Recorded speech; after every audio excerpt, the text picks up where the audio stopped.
Hello, my name is Carly, and I just wanted to share our story about Kawasaki disease in hopes that it could help someone else. Kawasaki disease, as you probably know since you're watching this, is a very rare disease, usually found in children 6 months to 5-6 years old, but it can go beyond that, as is proved by our story. My son's 14 and just had it, so it is very rare, and I hope that there's more awareness being created. I know that there's a lot going on very recently with the SARS-CoV-2 or COVID-19, however you want to call it, and the studies of children having this rare inflammatory disease. So I figured it was timely that I should do this video log and just kind of share this so that people know what to look for, or not to create worry or fear, but just awareness and knowledge about the disease for parents and families, and maybe some comfort too for those who might be going through it. And so, like I said, our son is 14, and he's my son. My husband is his stepdad. He started becoming ill. Just disclaimer, this is probably going to be a pretty long video. So he started becoming ill in February, and it started with a rash for him. He had a rash on his hands and feet, and he came home from school and just said that his feet and hands were really itchy, and they were red and had some bumps on them. We just monitored that, put some cream on it, some non-fragranced, like Eucerin type cream, and then watched it over the course of the week. He did not have any other signs or symptoms at that time. So after a few days, it worsened, and by Saturday, this was like Monday that it started, by Saturday we needed to take him to the clinic because the rash was not getting better, it was getting worse, and had spread all over his body. He had what looked to me like, when I looked up rashes online, it looked like either a mono rash, measles, or I forget the other one, or just eczema. So it was worse on his hands and feet, more raised, more bumpy, more red, but it was all over his trunk and body, and it was very itchy. Took him to the clinic that was open Saturday morning, so we weren't seeing his normal doctor, it was just the one on call, because they just have a clinic open for 2 hours on Saturday. There were a lot of people there, a lot of sick people, a lot of people coughing. My husband said he took them. I didn't take him that day. And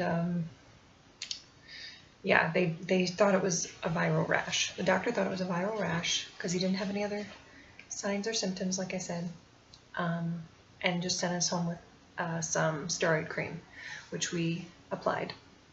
The next day, however, is when the fever began, and it didn't really start until the evening. It really spiked in the evening. So when I was putting him to bed, I kissed his forehead and it felt hot, and he was acting strange. He wasn't eating as much as he should or usually does. His appetite had kind of started to taper off already, and so he was running like 101.5 fever, I think it was. So that alarmed me. I thought it might be flu, since we were in flu season. The rash was probably combined with it. It was a virus, right? So we treat it like a virus. We give him Tylenol and ibuprofen to treat it. Try to keep him comfortable, hydrated, all the things you do when your kid has a virus. Kept him home from school, of course. And it didn't go away. So I had just started a new job. Funnily enough, I had just started a new job. My son had just started to ride the bus because I had started a full-time job. So there were all these new things happening in our lives. Only like a week or 2 weeks into this new change, and this happened. And so my husband and I were kind of like trading off staying home with him because he was really not doing well. The fever stayed high. The ibuprofens and Tylenols did not seem to affect the fever that much, and he was getting more uncomfortable, getting more he had a loss of appetite and really fatigued. By Tuesday, I think his eyes were turning really red. So he had the bilateral conjunctivitis that you see with Kawasaki, which is like one of the main signs. I think there's 5 signs that you look for. Eyes were really red. We didn't know why. We thought maybe it was because he was watching a lot of TV or playing on his iPad. But you wouldn't think that they would get that red just from that. Sorry, my nose itches. So I continued to just monitor. It was like 3 days, 4 days with fever, and then it was getting kind of ridiculous, and it was getting bad because he was starting to, throw up, not eating. I did notice, we checked his throat. He didn't say that his throat hurt. It's another thing that doctors could have been scarlet fever possibly, but we don't think it was because his throat never hurt. But when I did look at his throat, his tongue was really red. And I didn't know then to look that up. That's one of the other classic signs or symptoms, that you should be aware of with Kawasaki is a strawberry tongue. You lose like all the small bumps, taste bud things on your tongue, and it looks like a strawberry, a really dark red. So that happened, like I said, really bad fatigue. All he could do was lay on the couch, couldn't move, he even had shortness of breath, which brings me to my next point is just today we got him tested for the antibodies test for COVID-19. So that's going to take like a week to get back, or 5 days. So we'll see. I don't have the results back yet, but just out of curiosity, we're doing that because he did have shortness of breath. When he tried to breathe in, he coughed. Like every time he tried to take a deep breath, he coughed. So there was a lot of dry coughing, which sometimes caused him to get sick. And no appetite and some diarrhea, and it was horrible. And so that Saturday we took him again. I know we should have, by Friday night it was so bad. His fever was 103.3, I think. I don't know if it was 103.5 or 3. I can't even remember now, but I know it was over 103. And that set off real alarms in my head that we should probably take him to the emergency room. We started the car to go to the emergency room and then put cool compresses on his forehead to try to cool him down. It was like crisis mode. We ended up not going to the emergency room and waiting until the next morning when the clinic was open, because there was a little bit of a cost difference there. As you can imagine, emergency room trips are pretty expensive, even if you have insurance. So we were being conservative, but we probably shouldn't have been. But then you never know. In hindsight, it's painful for me to remember all these things, and my mother's instinct knew that he needed to be in under care, like hospital care. I felt like, because it was now beyond my care. I didn't feel like I could do enough to make him better after this long and such a high fever and all these bad things. So I do feel a certain mother guilt and negligence on my part, but you have to get past that stuff because it's in the past. So what was I saying? So Saturday morning, I slept outside of his room Friday night and I didn't really sleep because I was so worried. Worried about him being able to breathe well enough because the coughing was there. Worried that his fever would go high again. I was already on, Tylenol, ibuprofen, staggering it like every 3 hours, just like you do when someone has a high fever, right? And it wasn't doing much good. So we take him to the Saturday clinic, and it's a different doctor, because it's a different doctor on call every Saturday. They switch around. And this one, we thought maybe it was bronchitis, or not bronchitis, sorry, pneumonia. Yes, bronchial pneumonia. That's because of the coughing, but he wasn't producing a lot of phlegm. It wasn't a productive cough, it was a dry cough. So they did an x-ray of his chest, and it looked clear. There was nothing really to see on there. So she thought it was maybe an infection that followed a virus. Basically didn't know what it was. I mean, she examined him, looked at his tongue, saw his red eyes, all the things we described as symptoms, but that doctor didn't catch it as Kawasaki, unfortunately, and that would have been like day 5 or 6 of fever, so it would have been really optimal to catch it then and be able to get the IVIG, but wasn't caught. I didn't know anything about Kawasaki at the time. I'd never heard of it. So she prescribed azithromycin, like a Z-Pack, which is a 5-day antibiotic, pretty strong, hard on your stomach. Didn't know how that was going to settle with his stomach already being pretty upset and unable to handle much at all, or keep much food down at all, which is really sad because he lost a lot of weight and he was already very thin. He lost a lot of weight. By that time, he hadn't even lost the most weight but he was already losing. So we took the antibiotics, went home. He was still getting sick like every other day, or it was bad. I was really worried about him. He wasn't getting better. I was missing work. It was just like we didn't know what was going on. By the next midweek, like Tuesday, Wednesday, you would figure that the antibiotics would have kicked in by now, 24 or 48, even 72 hours. They weren't helping. He wasn't better.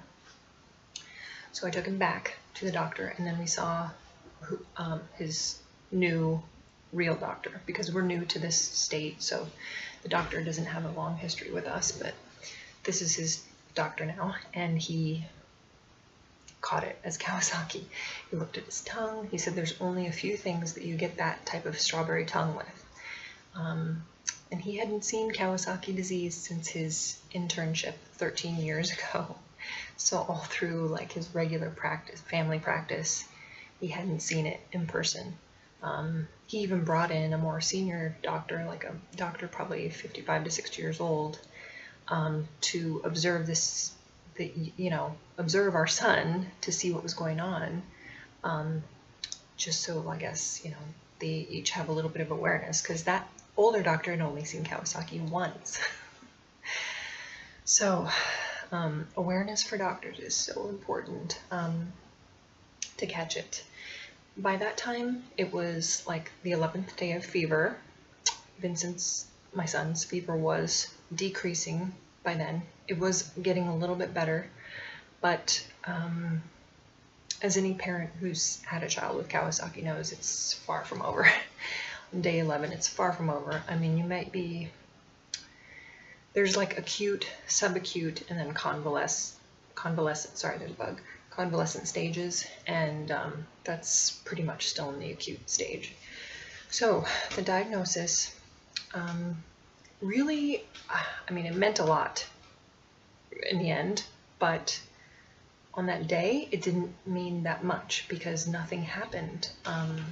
They didn't have us go to the hospital right away. He did get us into a echocardiogram pretty quickly. It was the next day, but they didn't think that they should do IVIG on him.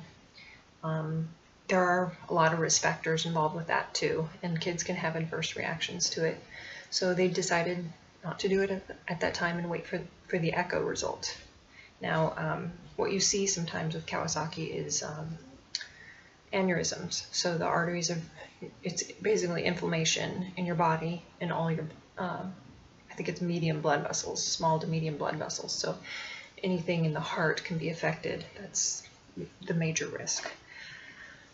I didn't know any of this. So when he said Kawasaki, I had never heard of that. He sent me home with 2 like 25-page medical journals. This one and this one. And that afternoon when we got home from the doctor and we were just doing home care still, stopped the antibiotic, didn't even do the 5th day of the azithromycin, because at that point we don't really need an antibiotic, it's something. You may have had a virus that triggered Kawasaki, but it's basically Kawasaki that you have to get over, not an infection. So we were just doing home care, and I read these while I was just taking care of my son at home. I read them both that afternoon. And I have never learned so much information in such a little time, so much medical information. I mean, I had to Google the words and what they meant, like every sixth paragraph. So I have learned a lot about this, which is good. But you hope that you don't have to, right? You hope that you don't have to experience this. So after I read this, I was even more alarmed.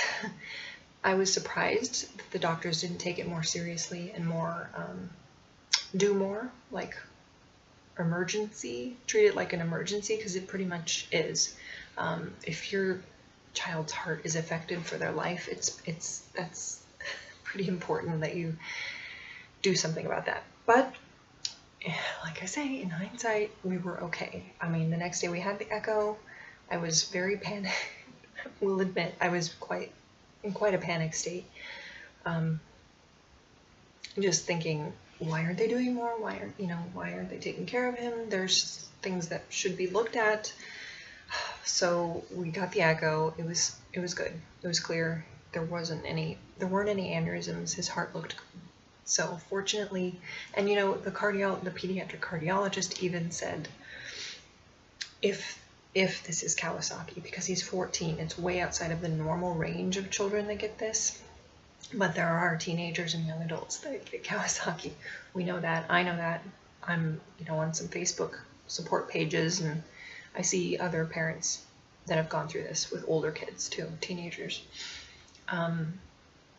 It's fortunate in a way because they can talk to you and tell you how they feel instead of having a precious little baby, which I can't even imagine going through with a little 6-month-old or 5-month-old. Oh, I feel really bad for any parent who has to go through this. But and that's a major thing that comes out of this is mercy and compassion for other children and parents who go through illnesses and serious diseases, cancer. I mean, you can't even imagine the pain of seeing your child that sick. It's horrible. You don't want anyone to have to go through that. So to continue on our story, get on with it. So we continued home care. It was quite scary at times, I will say, because the pediatric cardiologist told us the things to watch out for is if his fever did get back over like 101.4 at any time, or if it stayed over, I think it was 100, if it stayed anywhere over 100 for 4 hours prolonged, we should probably contact them and I would assume get into the hospital, because that would indicate that the inflammation was on the rise again, that it wasn't, abating, it was still working in his body, and that there could be potential damage to the heart. So you don't want that, and that's when you would definitely want to get IV immunoglobulin treatment, despite it being past like the 10-day window, which is like a standard window for when you want to treat Kawasaki with IVIG. So there were some moments, like I said, it was scary because there were moments at home where it was very much on the verge of being that situation. His fever did not come down like let's say you get flu, and it's kind of like all of a sudden one day or in 2 days your fever breaks and you start to feel better. It's not really like that with Kawasaki, at least in our experience. It was a very gradual recovery, very gradual and very multi-symptom recovery. Lots of things can happen because there's inflammation all throughout your body. For example, skin issues. Yes, you see the classic peeling of the fingers and the toes and the feet, but usually that comes later, like 3rd or 4th week. But you also see, his face was so dry and it just was peely and sheddy, and his scalp and his whole body was just so dry, his skin. It was like a desert, his skin. He lost, like I said, 15 pounds, and he's 14, and he's only started at like 130 pounds and like 5'9", pretty tall. So he was very rail thin at one point, and it was very worrisome. That was one of my biggest concerns, is being able to get him to eat and hold food down and water. He had orange urine at one point, which means you're starting to get liver issues, jaundice. He did get jaundice. He did get very high liver levels and bilirubin, but that didn't come until like week 7 or 8. So, and temporary hypothyroidism. I mean, he just had his blood drawn today to find out if that's gone away, but the thyroid was, and he doesn't have antibodies for thyroid, so it's not like he has Hashimoto's, hopefully, because I do have that, but he just has, his thyroid was out of whack. We're hoping that's temporary. But like the eczema-like conditions, the nausea, the loss of appetite, the liver, and, the complications with your digestive system being affected and inflamed. It's a very multi-symptomatic disease, and it's a long process to recover. My son missed 4 weeks of school. This was before, then we had spring break. He missed 4 weeks of school, then we had spring break. And then, of course, with all this going on, we didn't go back to school. We went to remote learning after spring break. So he has been home from school since February 17th, 16th. And he got very behind in school, so it's a hard situation. I honestly don't know if he would have been able to go back to school in March after spring break, after 4 or 5 weeks, because I don't think he had the stamina and energy at that point yet. So I'm kind of thankful that they have remote learning. I'm not thankful for what's going on in the world, but the remote learning has been sort of a blessing to us, because he's been able to rest, sleep when he needed it. So yeah, I can't tell you that it was an easy road to recovery. It was very difficult, and the only thing that got us through was prayer and our relationship with God. We're Christians, and I'm so thankful that we have that firm foundation to stand on and to rely on, because we had some wonderful prayer warriors fighting for us, in the spiritual realm, and I was every day just really pleading, begging for healing for my son. So prayer and our relationship with God got us through this, and that's my testimony for sure. Hopefully for my son too. But we've had 2 more echoes, and they've both been good. So we're very, very grateful and thankful that he was so far untouched. His heart, no involvement there. So we're very thankful for that. He seems to be getting a lot better now. Like I said, we did have that issue with, I even saw yellowness in his eyes. That's how we knew that something was really off with his liver. And that was, like I said, around week 8, which is not common.